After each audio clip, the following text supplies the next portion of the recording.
Bueno, quiero compartirle un testimonio. Yo creo que desde que mi esposa y yo ya entendimos cómo eran los caminos del Señor de serios y empezó a ser importante para nuestra vida todo lo de Dios, teníamos un sueño y el sueño era poder un día viajar a Israel. Y recientemente el Señor nos dio ese regalo y estuvimos en ese lugar.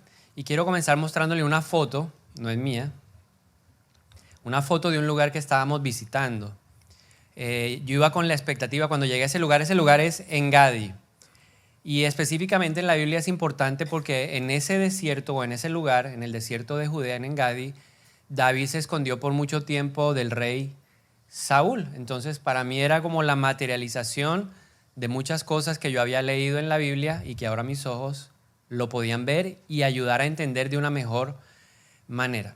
Entonces yo estaba preparándome ahí, estaba preparando un material para geografía bíblica. No sé cuántos han tomado ese curso en liderazgo bíblico. Si no lo ha tomado, los que vienen les va a ir mejor, porque ahora tengo material fotográfico de primera línea. Y estaba ahí preparando, haciendo un videíto diciendo, mire, esto es esto, y buscando dónde era que se había escondido David. Y Dios me habló al corazón ahí, en medio de esa situación. Y me llevó a reflexionar sobre algo, sobre el tema del desierto. Y me hice una pregunta, ¿no? En medio de lo que veía yo decía, ¿cómo pudo David durar tanto tiempo en un lugar como este? Y a la vez, entonces empezaron a como a aparecer nombres en mi mente. Por ejemplo, el Señor me dijo, Jesús también estuvo en un desierto. Estuvo en este desierto, no en el mismo lugar, pero era el desierto de Judea. En Mateo 4:1 la Biblia dice que el Espíritu Santo llevó a Jesús al desierto. Y cuando estaba delante de la que dicen que posiblemente era la montaña de la tentación, yo decía, Jesús estuvo en este lugar. Pero mientras yo pensaba eso, la pregunta que una y otra vez venía a mi mente es, ¿cómo lograron salir en victoria del desierto? Y de eso quiero hablarle en esta mañana, cómo salir en victoria del desierto. Y esta enseñanza se titula Un manantial en el desierto. Y yo creo que a través de la enseñanza del día de hoy, al final usted va a entender por qué la salida al desierto es un manantial. ¿Ok? Entonces, si usted está tomando nota, por favor escriba el título, Un manantial en el desierto. Si no está tomando nota, lo animo a que tome nota. Recuerde que anotar es muy importante para recordar lo que enseñamos. Entonces, como vamos a hablar de desierto, primero permítame darle una definición, geográficamente hablando. Y a través de la fotografía, si no la colocan, por favor, podemos darnos cuenta que un desierto, si me colocan la misma foto, gracias, eso. Un desierto es un lugar despoblado, es un lugar árido, es un lugar solitario, inhabitado, donde hay escasez de vegetación y claramente hay una falta de agua. Por eso se ve en esas condiciones el lugar. ¿Listo? El desierto es un lugar con condiciones climáticas extremas. Más o menos cuando yo estuve ahí, la temperatura estaba como en unos 40 grados en el día. Y las personas que nos guiaban nos decían que en la noche va al otro lado, ¿no? Puede haber una diferencia de 20, 25 grados centígrados, lo cual es muy representativo. O sea, es condiciones muy extremas.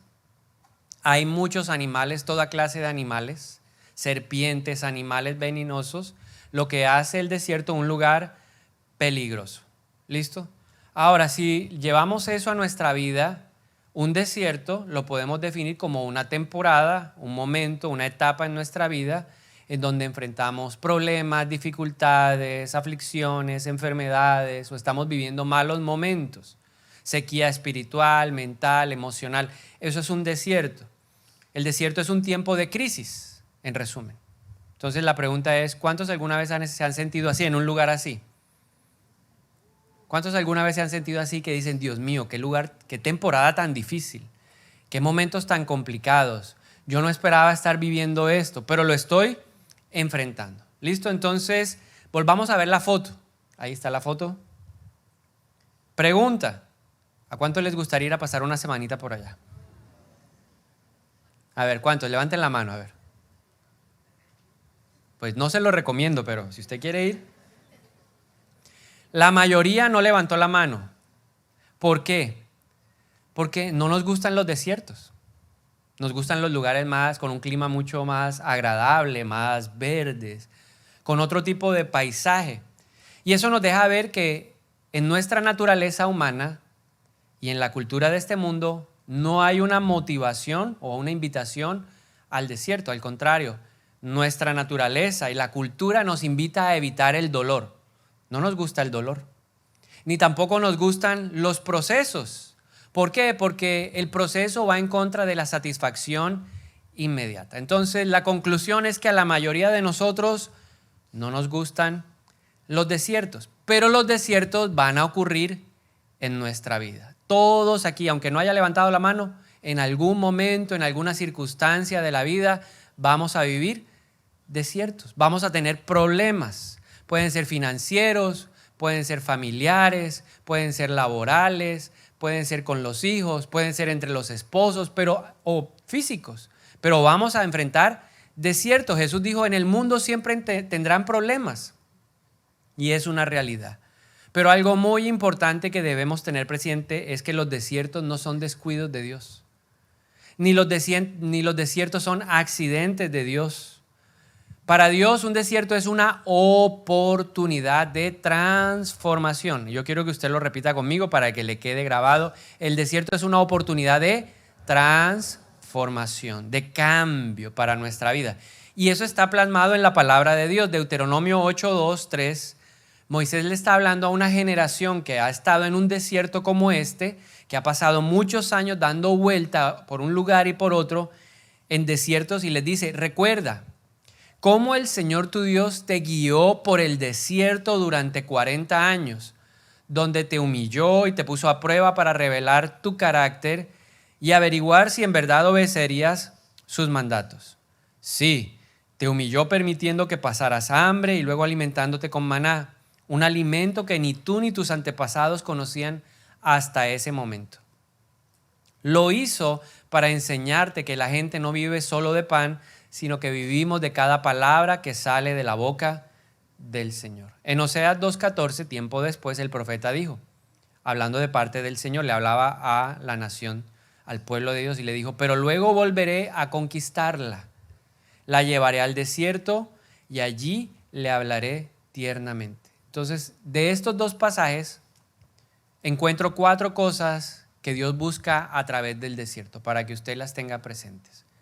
La primera, Dios nos lleva al desierto, o Dios permite en nuestra vida momentos difíciles, cualquiera sea la crisis que vivamos, para hablarnos. Esa es la razón número 1. Dios me lleva al desierto para hablarme. Dios me lleva al desierto para que yo lo conozca más, para que tenga una relación más fuerte con Él, para revelarme quién es Él. Porque una cosa es que yo le diga que Dios es proveedor, y el que está en el desierto y el que ha vivido el desierto financiero y ha visto que de forma sobrenatural hay provisión para él y no falta nada en la casa, puede levantar la mano hoy y decirme, yo sé quién es Dios proveedor. ¿Cuántos les ha pasado así alguna vez en su vida? Milagros literales, de donde no hay, aparece algo, o a alguien le toca a uno la puerta y le dice, mire, Dios me puso esto en el corazón, o no le dice a uno nada, sino simplemente, mire, aquí está. Y uno dice, Dios manifestándose en mi desierto financiero para esto. El que ha estado enfermo y ha visto la sanidad de Dios en su desierto, porque no hay nada más fuerte que estar uno afectado físicamente. Pero cuando uno recibe esa sanidad, uno puede levantar la mano y decir, Dios es sanador, Jehová Rafa. ¿Cuántos han sido sanados de forma sobrenatural por el Señor? Usando la ciencia también, Dios nos sana. Entonces vemos a Dios y es una revelación que viene a nuestra vida y que nadie va a poder arrancar porque la recibimos ¿en dónde? En el desierto. La segunda razón por la cual Dios permite los desiertos es para que aprendamos a ser guiados o dirigidos por el Espíritu Santo. Entonces recordemos la historia bíblica, dice la Biblia que cuando el pueblo de Israel salió hacia el desierto para ir hacia la tierra prometida, Dios los guiaba. ¿Cómo los guiaba? La Biblia dice que Dios de día era una nube y de noche era una columna. Cuando uno lee Éxodo, se da cuenta de que el pueblo se quedaba quieto cuando la nube paraba. Y el pueblo se volvía a movilizar cuando la nube se movía. Cuando la nube llegaba y se establecía en un lugar, ellos sabían que Dios había dado la orden a establecer el campamento. Entonces se ubicaban alrededor, colocaban el tabernáculo en el centro, 3 tribus a cada uno de los lados. Pero cuando la nube se volvía a levantar, sabían que había llegado el momento de movilizarse. Y eso mismo quiere hacer Dios hoy en nuestra vida a través del Espíritu Santo. Quiere guiarnos en el desierto. Tercera razón. En el desierto, Dios expone lo oculto de nuestro corazón que nos distancia de Él. Por eso Moisés le habla a esta generación y le dice, mira, en el desierto Él los llevó y ahí los humilló y puso a prueba su carácter. Entonces Dios en el desierto nos deja ver cosas que si no estamos ahí no las vamos a poder ver. En el desierto podemos ver como posible o una realidad nuestra terquedad.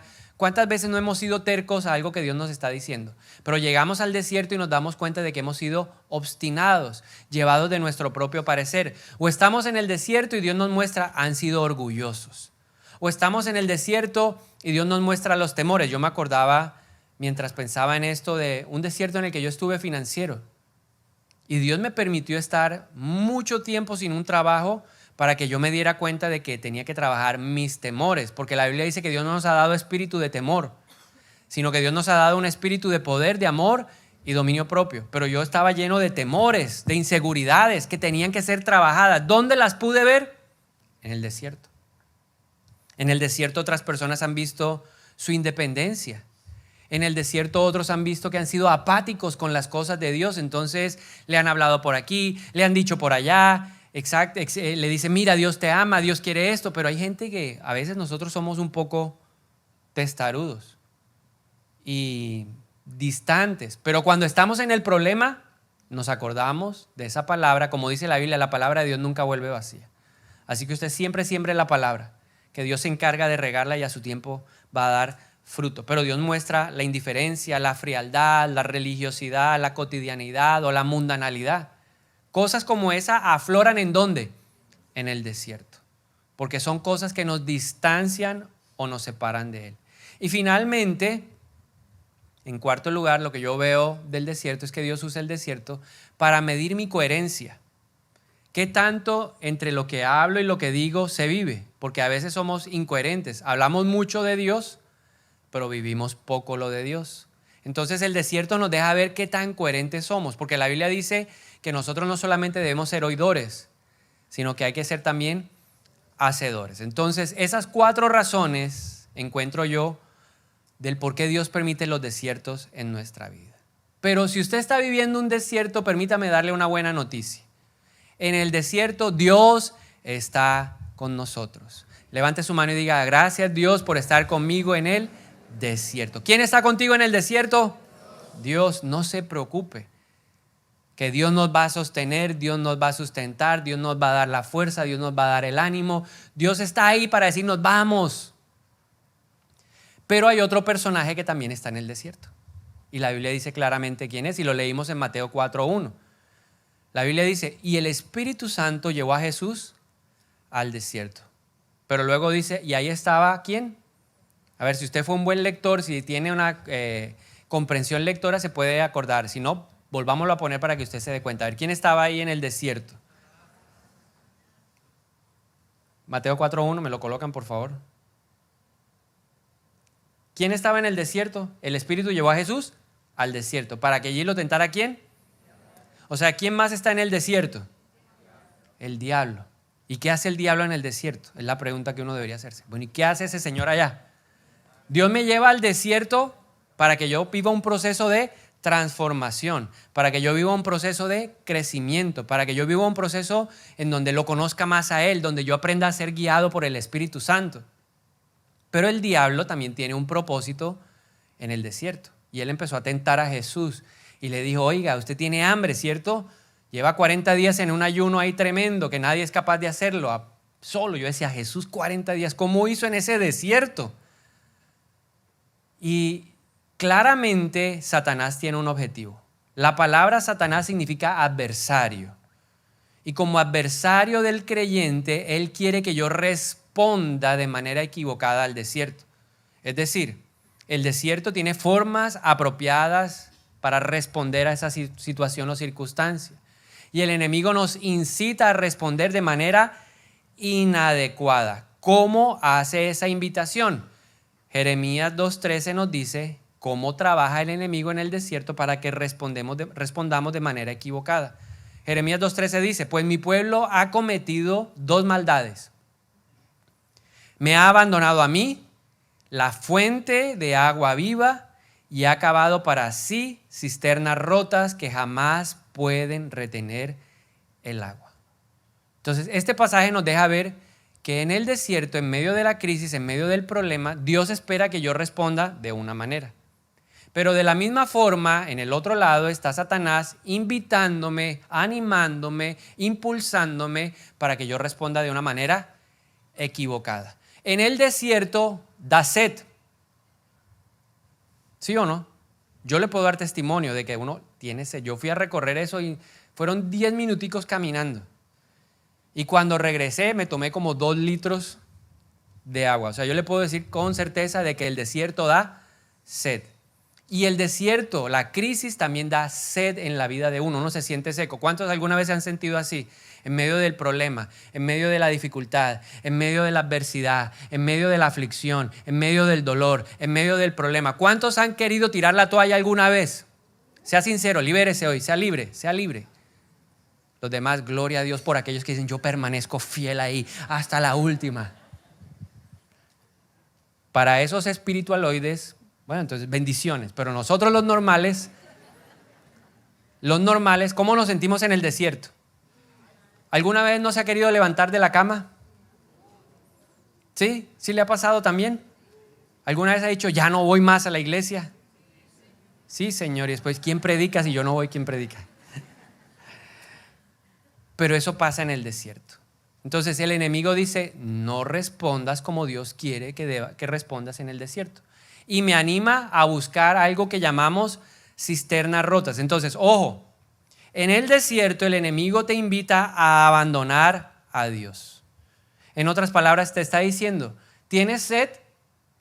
¿Está produciendo sequía el desierto? Y uno dice, sí, Señor. Uno le dice al diablo, sí, Señor. Entonces, bueno, cabe su cisterna y busque el agua en esa cisterna. Cuando Dios nos está diciendo en el desierto, yo soy la fuente que sacia tu sed. O yo puedo ser la fuente que sacia tu sed. Entonces, número 1, ¿qué hace el diablo en el desierto? Me invita a abandonar a Dios, que es la fuente de agua viva.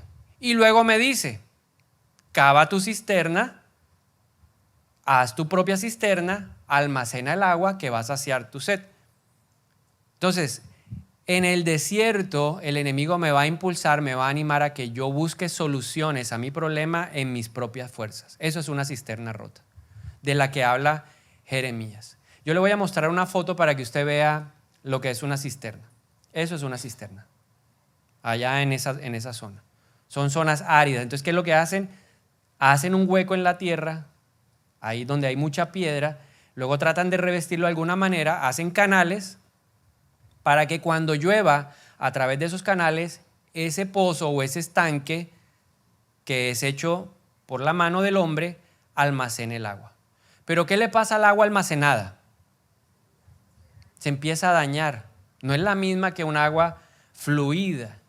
Entonces, las cisternas son tanques artificiales o estanques artificiales cavados en tierra o en piedra que recogen y almacenan el agua lluvia. Es muy común en esa tierra, ahí en el oriente, donde no hay aguas como el río de nosotros o manantiales.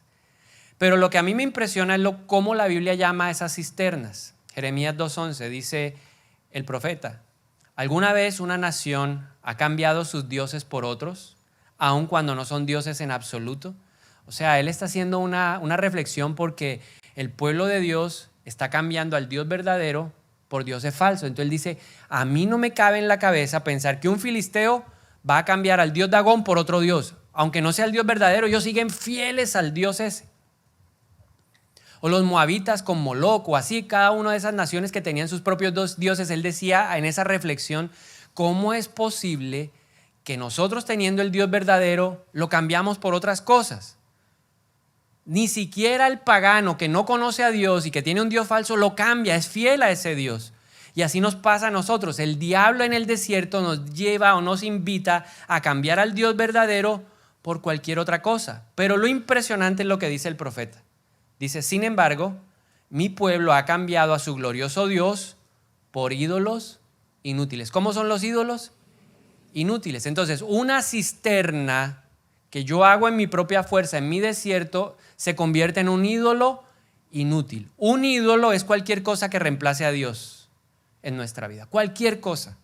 No es solamente el muñequito, es cualquier cosa. Puede ser el trabajo, pueden ser los hijos, puede ser el novio, puede ser el esposo, puede ser la plata, puede ser la finca, los caballos, el casino. Cualquier cosa que reemplace a Dios se llama ídolo. Y eso es lo que el enemigo quiere.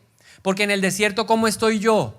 Después de 5 horas en el desierto, 10 horas en el desierto, 15 días en el desierto, 20 días en el desierto. Yo estuve 18 meses en un desierto financiero y ¿sabe cómo me sentía yo? Seco, chupado, tenía sed. Nada me saciaba.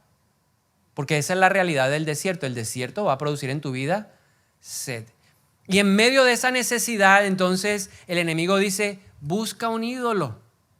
Cava tu cisterna, hazlo tú en tus fuerzas, busca algo que te dé para calmar tu sed. Y entonces uno empieza a buscar, por ejemplo, en el pecado. Y el enemigo en el desierto va a decir, sáciate en el pecado. Y el pecado que más abunda en medio de los desiertos de la gente es el pecado sexual. ¿Te sientes solo? ¿Te sientes abandonado? Desahógate en la pasión sexual. Entonces caemos en adulterio, caemos en fornicación, caemos en todo tipo de inmoralidad, empezamos a ser víctimas de la pornografía, de la masturbación y de otro tipo de inmoralidades.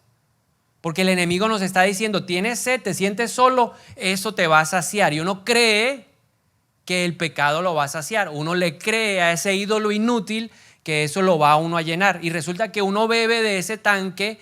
¿Y cómo queda al final? Más seco. O te lleva a los placeres. He conocido personas que tienen problemas financieros y toda esa tensión financiera la sueltan a través de los juegos de azar. Entonces se van para el casino y apuestan y creen que el casino les va a resolver el problema. Pero al final, ¿qué pasa? Su problema es mayor. He visto personas que tienen problemas en su vida, se sienten solos, rechazados y a través de las compras compulsivas pretenden saciar algo que no puede saciar la compra compulsiva. Entonces la gente va y compra y se gasta millones de millones, zapatos, carteras, bolsos, ropa, lo que sea, relojes, y siguen estando como secos por dentro. Nada los sacia, nada los satura. O hay otras personas que tienen vacío, se sienten secos y a través de ¿qué? Del trabajo. Entonces trabajan desde las 6 de la mañana hasta las 12 de la noche, duermen 2 horas, siguen trabajando y piensan que el trabajo los va a saciar. Pero al final del día, ¿cómo se sienten? Vacíos. Hay otros que dicen, no, yo tengo que ayudar al prójimo. Y la Biblia premia eso, es una recompensa, es mejor dar que recibir. Pero yo no puedo buscar llenar un vacío en mi corazón o un desierto, saciarlo a través de ese trabajo, porque se vuelven obras infructuosas. No sirven para nada. Yo puedo hacer obras sociales, todas las que yo quiera, pero al final voy a estar seco. El mejor ejemplo bíblico para entender lo que es cavar una cisterna rota y tener un ídolo inútil es la mujer samaritana. ¿Alguna vez ha escuchado de esta mujer? En Juan capítulo 4, levanten la mano los que han escuchado alguna vez de la mujer samaritana. Para aquellos que no han escuchado de la mujer samaritana, pueden leer la historia en Juan capítulo número 4. La mujer samaritana es una mujer que tuvo un encuentro con Jesús. La Biblia dice que esta mujer salió hacia el mediodía a un pozo a buscar agua.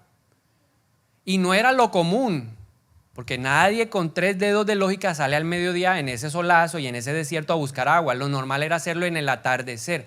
La pregunta es, ¿por qué ella lo hizo al mediodía cuando el pozo estaba solo? Porque no quería relacionarse con la gente. Porque en el lugar donde ella vivía tenía un señalamiento. Resulta que esa mujer se había casado ¿cuántas veces? 6 veces. Entonces usted se imagina cómo eran las otras mujeres del pueblo. Mírala, cuidado, cuida al marido que te lo quita. ¿Sí? Porque la mujer era peligrosa, 6 en el mismo pueblo, qué peligro. Y de cierta manera ella se sentía que vivía en un desierto y se encuentra con Jesús y Jesús le dice, oiga, tengo sed. Lógico, claro, en esa caminata Jesús venía de Jerusalén, iba hacia Galilea, pasando ese desierto cualquiera tiene sed. Jesús estaba cansado y le dijo, dame de beber.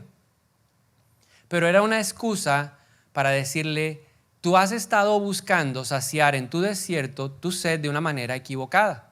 Jesús le dijo, oye, ¿y dónde está tu esposo? Y ella le dijo, no tengo marido. Jesús le dijo, muy bien, porque con el que vives tampoco es. 5 maridos has tenido y este tampoco lo es, lleva 6.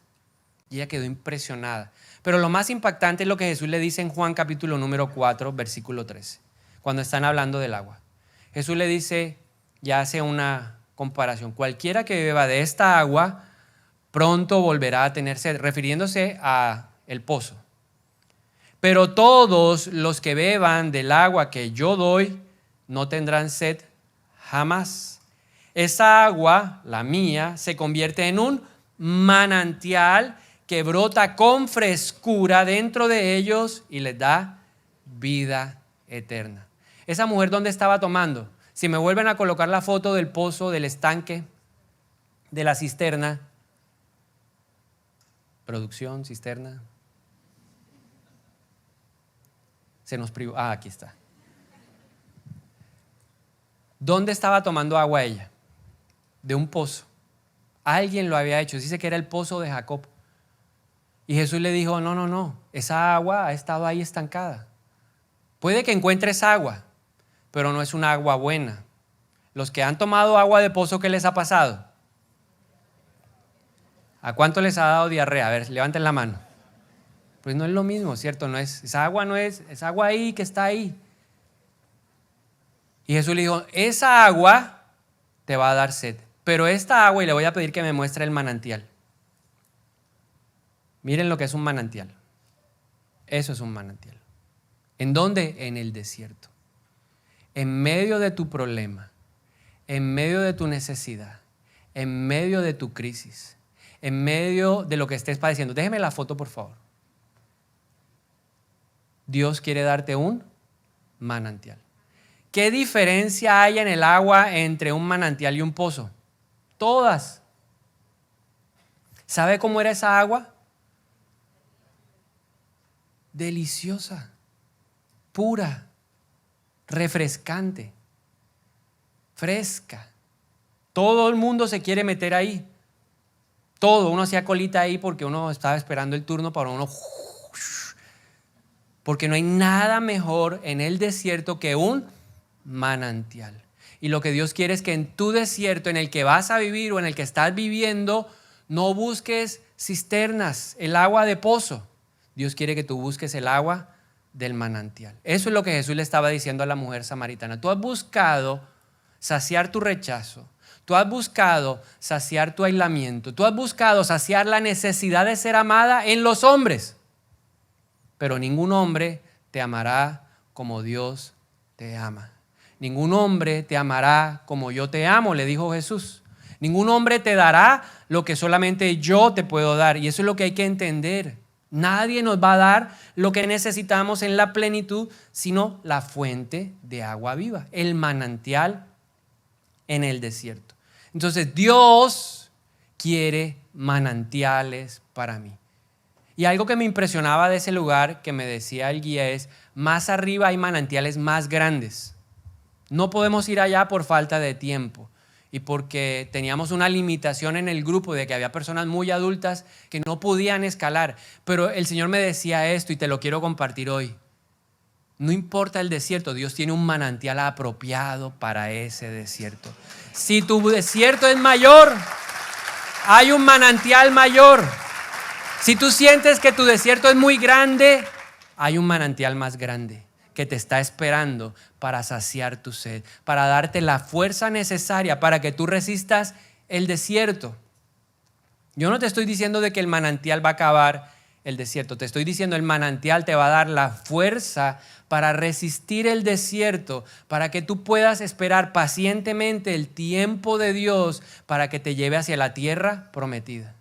David, 13 años en un desierto, porque Dios le dio una palabra. A él lo ungieron como rey, pero Saúl lo persiguió por todas partes. ¿Y en dónde tuvo que refugiarse él? en un desierto y corría de un lugar a otro, de un lugar a otro. Pero yo pensaba, ¿qué lo mantenía a él? Si el agua es fundamental para nosotros, ¿qué lo mantuvo con vida? Manantiales en el desierto. No importa cuánto dure el tiempo, el manantial no va a acabar, el manantial no va a cesar. El mismo manantial que encontró David, lo encontré yo. El mismo manantial del que otro ha bebido, te va a servir a ti, te va a ayudar a ti, te va a fortalecer a ti, porque Dios ha prometido nunca dejarte ni nunca desampararte. Entonces, ten presente esto. El manantial es gratuito. No se cobra. A nadie, a ninguno nos cobró por estar ahí, nadie. ¿Quiere bañarse? Hágale, disfrute. ¿Quiere tomar? Tome toda el agua que quiera, porque es un agua que está ahí presente. Es gratuito. Isaías 55:1 dice, ¿alguno tiene sed? Venga y beba, aunque no tenga dinero. Vengan, tomen vino o leche, es todo gratis. Entonces diga conmigo, el manantial de Dios es gratis. No se cobra. La segunda característica de un manantial es que es inagotable y abundante. Todos los que estábamos ahí tomamos. Y ahí seguía saliendo agua de la roca, agua de la tierra. Salmo 42:5-6 dice, hay un hombre que está reconociendo que está en un desierto. Dice, ¿por qué estoy desanimado? ¿Por qué está tan triste mi corazón? Pondré mi esperanza en Dios. Nuevamente lo alabaré, mi Salvador y mi Dios. Ahora estoy profundamente desalentado, pero me acordaré de ti. Si usted hoy está en un desierto, yo lo animo a que usted lo repita conmigo. Diga conmigo, Señor, ¿por qué estoy tan desanimado? ¿Por qué estoy tan triste? Pero pondré mi esperanza en Dios, porque Él es un manantial para nuestro desierto. Y lo tercero, que es una característica muy especial del manantial, es que es refrescante. Créame que no hubo nada más delicioso que tomar de esa agua. No hubo nada más delicioso que meterse en ese chorro ahí debajo. Espectacular. La gente salía, qué delicia. Porque aún en medio del desierto, Dios nos quiere refrescar. Juan 6:35, Jesús dijo, yo soy el pan de vida. El que viene a mí nunca volverá a tener hambre. El que cree en mí no tendrá sed jamás. Entonces recuerda, en el desierto que todos vamos a enfrentar, el enemigo quiere que tú busques agua en tu propia cisterna. Créala, constrúyela, trata de saciarte en esto. Pero en el desierto Dios nos está diciendo otra cosa. ¿Sabes qué? Busca mi manantial. Mi agua es buena, mi agua es abundante, mi agua es refrescante, mi agua siempre estará disponible para ti. Pero cada uno de nosotros debe elegir. Si quieres el manantial, ¿qué debes hacer? Si esa es la pregunta que usted se hace. Si usted pudiera sentarse conmigo un minuto y me dijera, bueno, ¿y cómo hago para beber de ese manantial? Yo te diría que tendrías que hacer 3 cosas. Lo primero, hay que reconocer que uno tiene sed. Porque la gente llegaba al manantial y decía, uy, tengo sed, voy a tomar. Yo vi que otros se acercaron a tomar y yo esperé, todo bien, yo también voy a tomar. Ellos tomaron, yo tomé. Pero hubo un reconocimiento de que había sed. ¿Tienes sed?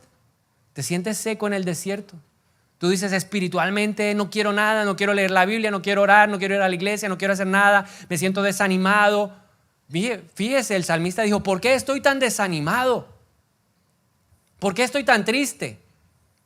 David se confrontó mirándose al espejo diciendo, ¿por qué te abates, alma mía? ¿Por qué te turbas, corazón? ¿Por qué? ¿Por qué? Porque la saciedad no va a venir si no hay un reconocimiento de que hay sed. Entonces lo primero que tú tienes que hacer es decir, yo tengo sed. Yo sí estoy en el desierto. Yo sí tengo un problema y ese problema me está dando duro. ¿Por qué? Porque somos humanos. Y Jesús estuvo en el desierto. ¿Y por qué estuvo en el desierto? Para poderse identificar, para podernos decir, yo te entiendo, yo te comprendo, yo sé lo difícil que es el desierto, yo sé lo duro que es, yo sé lo complicado es que tú tengas problemas financieros, yo sé lo difícil que es que tú tengas problemas con tus hijos, yo lo sé. Jesús sabe lo que es tener enfermedad, porque Él cargó nuestras enfermedades. Pero en mi corazón tiene que haber honestidad delante de Dios. Somos muy buenos, nos gusta mucho el maquillaje para aparentar delante de las personas que no pasa nada. Pero Dios quiere humillación. Dios quiere sinceridad. Dios no quiere gente que se crea Superman. Superman solo existe ahí en los DC. Porque los demás todos somos humanos y sufrimos y padecemos. Pero Dios quiere que tú le digas, yo estoy sufriendo, Dios, me duele. Siento mucho en mi corazón lo que está pasando. Eso es lo primero. Lo segundo que hay que hacer para beber del manantial es primero derribar los ídolos falsos. Cuando yo leo la Biblia y estudio los reyes de Israel y los reyes de Judá, hubo uno que fue un gran reformador, un hombre que trajo avivamiento, no solo a su vida, sino a la nación. Y ese rey se llamaba Josías. ¿Dónde estuvo el gran éxito de ese rey? Que fue a los lugares donde había ídolos y los derribó a todos. Y yo hoy, si quiero ser exitoso en mi desierto, lo que tengo que hacer es ir a derribar los ídolos. Si tengo un problema de adicciones sexuales, yo tengo que ir a trabajar en ese tema y a derribar el ídolo que he hecho de la relación sexual como algo que me va a saciar. Si mi problema es de adicciones al juego o a las compras, yo tengo que ir a resolver ese asunto con Dios y a derribar, a cortarle la cabeza a ese ídolo falso.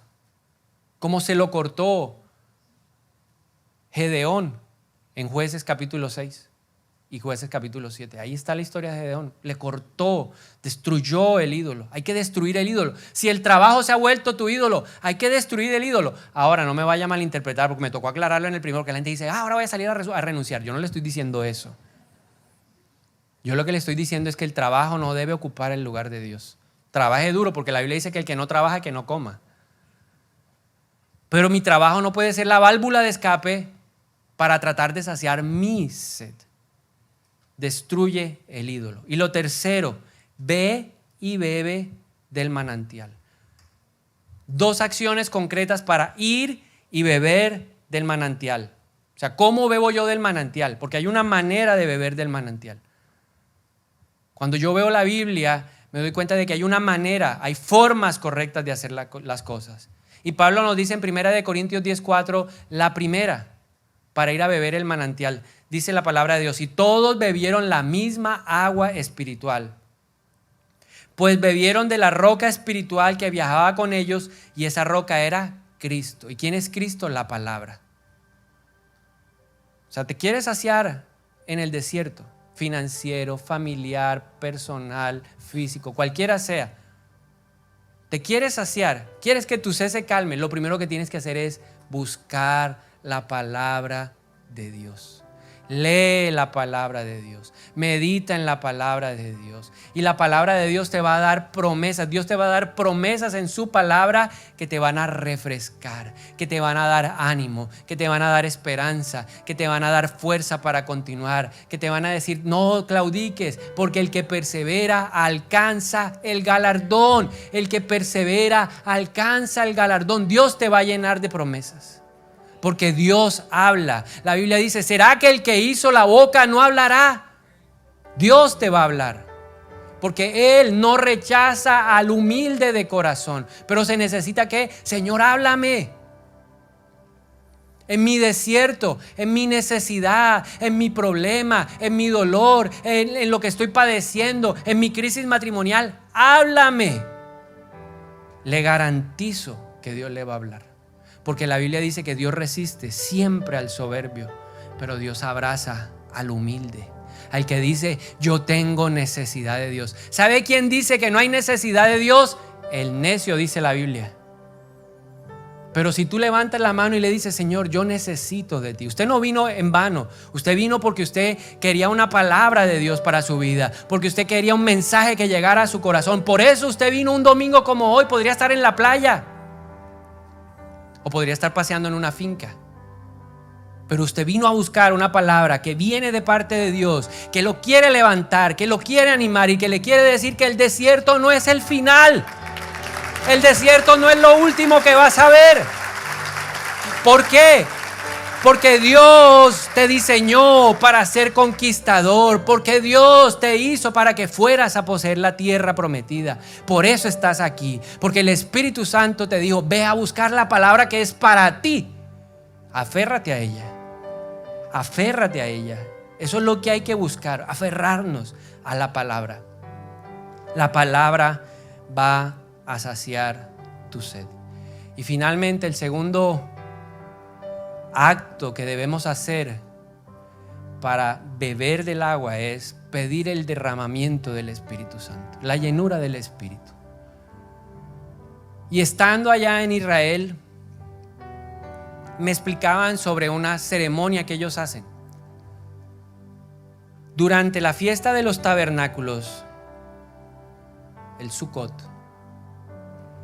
que es entre septiembre y octubre, los judíos celebran que Dios los llevó por el desierto. Cuando tenían el templo de Salomón y el templo de Herodes, los levitas iban a un estanque, al estanque de Siloé, y sacaban agua del estanque y luego se iban para el templo, entraban a los atrios, y en el templo había algo que se llama el altar de bronce, que era una fuente de bronce, y sobre esa fuente derramaban el agua. Y eso era una representación o un hecho en donde ellos decían: le queremos dar gracias a Dios. Cuando derramaban el agua en el altar del bronce, reconocemos que en nuestro desierto Dios nos dio agua de la peña. Porque Moisés recibió la palabra de parte del Señor allá en el desierto y le dijo: golpea la peña. Y Moisés golpeó la peña y de la peña salió ¿qué? Agua. Entonces, a través de ese acto ellos estaban diciendo: nosotros reconocemos que un día en el desierto Dios nos dio agua de la roca. Ahora, ¿qué significa para nosotros hoy eso? Que el Señor ha preparado el Espíritu Santo para nuestro desierto. Solo se necesita ¿qué? Señor, tenemos sed. Hay agua en abundancia, porque Jesús dijo: y de su interior correrán ríos. ¿De qué? De tu interior hoy Dios quiere que corran ríos de agua viva. No solamente para que tú te sacies, porque Dios no es egoísta, sino para que tú, en tu camino en el desierto, te encuentres a otro compañero ahí que va: oiga, ¿está sediento? Venga y beba del agua que yo tengo. Venga y beba de esta agua que es fuente de agua viva. Eso es lo que Dios quiere hacer. Amén. Y en esta mañana quiero hacer un llamado muy especial.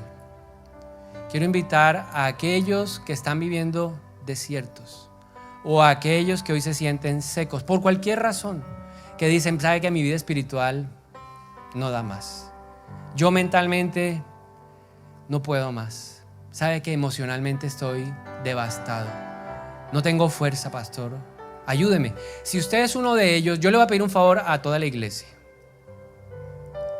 por respeto a aquellas personas que quieren que oremos por ellas. Yo le voy a animar, si usted es tan amable y me ayuda, cerrando sus ojos, por respeto al que en intimidad quiere levantarse y que quiere que oremos por su necesidad. Sí, entonces colabóreme, si es tan amable, cierre sus ojos. No necesitamos testigos. Esto es algo entre cada persona que está viviendo un desierto y Dios. Si usted está viviendo esa circunstancia en su vida, permítame orar por usted. Permítame orar por usted.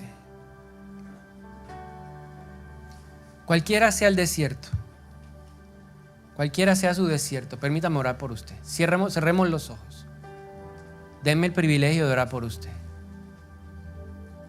Hoy permítamelo. Y yo te doy muchas gracias, Padre, por lo que tú quieres hacer hoy en este lugar. Porque hoy entendemos que la fuerza del hombre es limitada. Nuestra fuerza se acaba, pero tu fuerza es inagotable. Señor, hoy venimos en primer lugar y nos hemos puesto de pie para declarar a través de esta posición que estamos en tiempo de sequía. Si tengo sed, Señor, me siento seco, estoy sediento, estoy pasando necesidad, sí. Este problema es muy duro. Lo que estoy enfrentando me ha consumido las fuerzas. No me deja dormir. Casi no puedo ni comer. Hoy te pedimos perdón si en algún momento de este desierto hemos ido a buscar cisternas. En medio de nuestro problema hemos buscado la solución, como la mujer del flujo. Se gastó toda la plata en los médicos. Ella buscó una respuesta, pero seguía seca. O como la mujer samaritana, que buscó en los hombres lo que solamente tú le podías dar. Hoy reconocemos que hemos hecho ídolos y que son inútiles en el dinero, en el trabajo, en las obras, en las pasiones, en el pecado. Perdónanos. Hoy, en el nombre poderoso de Jesús, nos levantamos y derribamos los ídolos falsos. Te pedimos perdón porque teniendo al Dios verdadero, lo cambiamos por ídolos falsos, por cosas que no sirven. Perdónanos. Pero hoy me levanto en la autoridad de Cristo y derribo ese ídolo en mi vida y me desligo de él ahora, en el nombre de Jesús, en la autoridad de Cristo. Me desligo de ese ídolo, me desligo de esa persona, me desligo del trabajo, me desligo del dinero, me desligo de esa adicción. Y ahora con humildad me acerco a ti y levanto mis manos, porque reconozco que de ti viene mi socorro. Y yo te pido ahora, Padre, en el nombre de Jesús, que cada persona que está levantando sus manos pueda recibir la llenura de tu Espíritu. El consuelo para el que necesita consuelo. La fuerza para el que necesita fuerza. Provisión para el que la necesita. Ánimo para el que está hoy cansado, abatido. Volvemos a repetir lo que dijo el salmista. Sí, estoy triste. Sí, estoy desanimado. ¿Por qué? Pero ahora pongo mi esperanza en Dios y levanto mis manos para alabarlo, porque Él es mi Salvador y mi Dios. Hoy puedo estar desalentado, pero en medio de mi prueba, en medio de mi dificultad, en medio de mi dolor, yo levanto las manos porque me acuerdo que de Él viene mi socorro. Yo hoy decido, con estas manos en alto, beber. Deje que el Espíritu lo ministre. Él quiere hoy consolar. Él quiere animar. Es el suave toque del Espíritu. Es Él el que sacia, el que toma de la fuente, Jesús, para dárnoslo a nosotros en la enfermedad, en la crisis, en el dolor, en la soledad. Deja que Él te toque en esta mañana. Es su suave toque, restaurador, reparador. Es Él que empieza a decirte: yo te doy fuerza, yo te doy ánimo, yo te doy vigor, yo te doy esperanza, para que sigas adelante, porque tú eres conquistador, porque te he llamado para que vayas a la tierra prometida, para que disfrutes de la leche y de la miel. Dile al Espíritu de Dios: lléname, dame la fuerza, dame lo que yo necesito. Pídeselo tú mismo, pide lo que Él hoy está aquí. Él dice: clámame y yo te responderé y te enseñaré cosas grandes y ocultas. Dile: Dios, no quiero seguir más, me siento cansado, estoy exhausto. Pero Él dice: no temas, yo voy a enviar el maná. yo voy a enviar el pan del cielo. Yo te voy a dar agua en medio de tu desierto. A ti nada te faltará, a ti nada te faltará, porque yo estoy contigo. Siempre estaré contigo, siempre te sustentaré. Siempre, siempre, siempre, siempre. Mi brazo, dice el Señor, jamás se acortará para ir a socorrerte, a ayudarte a ti. Pero tengamos la actitud del salmista que dijo: te alabaré. Y yo le animo a que usted mueva sus manos, bata sus manos y adórelo, adórelo, que algo grande va a pasar. Mientras usted alaba a Dios, suceden cosas asombrosas, suceden cosas sobrenaturales. Solo alábalo y declara que Él es el que basta, Él es el que basta. No necesitas nada más.